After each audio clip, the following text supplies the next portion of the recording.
L'invité du jour. Monsieur Yves Miezan-Ezo, bonjour. Bonjour.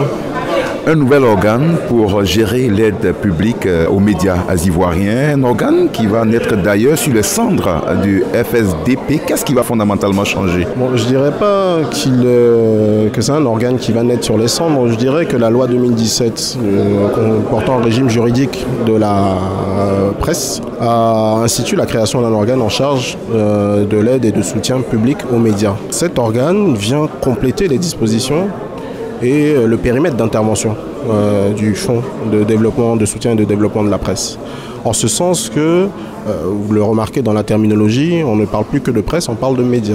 Donc on intègre à travers cet organe tous les supports de communication.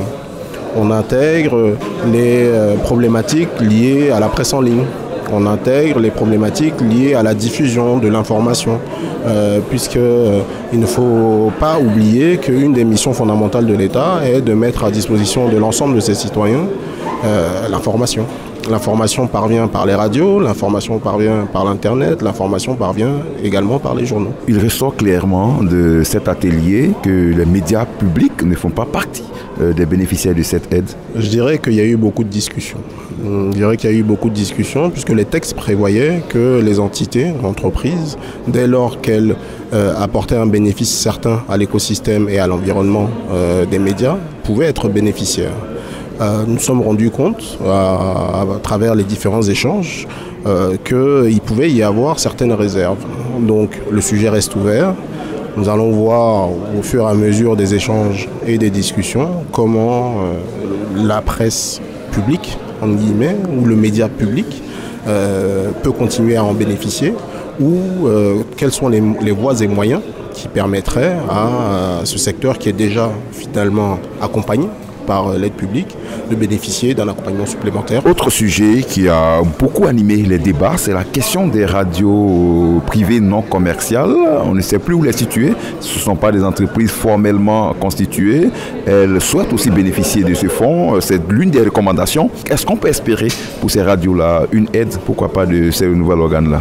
C'est le gros avantage des recommandations, c'est qu'il faut qu'elles puissent être instruites. D'une part, d'autre part, la recommandation directement liée à cette problématique-là a été de mettre en place un groupe de travail qui justement traiterait de ces questions-là avant de venir faire des propositions formelles. Donc, restons-en là pour l'instant, ne tirons pas de conclusion, de la même façon que l'aide au secteur public ou aux médias publics n'a pas été tranchée formellement. Il faut laisser évoluer la réflexion et puis avancer sereinement. Alors, autre chose qui est prise en compte dans ce nouveau format de l'aide, c'est la presse en ligne. Mais une question demeure, c'est des presses qui doivent désormais avoir le domaine .ci. Pourtant, la majeure partie de ces médias en ligne-là sont hébergés à l'extérieur. Ça a aussi fait sujet de débat houleux. Finalement, qu'est-ce qu'on retient? Que là encore, il faut faire la distinction entre le nom de domaine et l'hébergement. Le nom de domaine, c'est l'extension. Un .com, c'est un nom de domaine. Un .ci, c'est un nom de domaine. Le .ci a cette particularité d'être l'extension rattachée directement à ce pays qui est la Côte d'Ivoire. Il y a un principe de valorisation du patrimoine numérique et du patrimoine culturel national. Ça, c'est une chose. La deuxième chose, c'est de prendre en considération la localité, le lieu d'hébergement. Si vous faites lecture de la loi audiovisuelle et de la loi presse, vous vous rendrez compte que évidemment, il est d'intérêt pour toute société ou toute entreprise hébergée en Côte d'Ivoire de bénéficier d'une aide qui est afférente à la Côte d'Ivoire.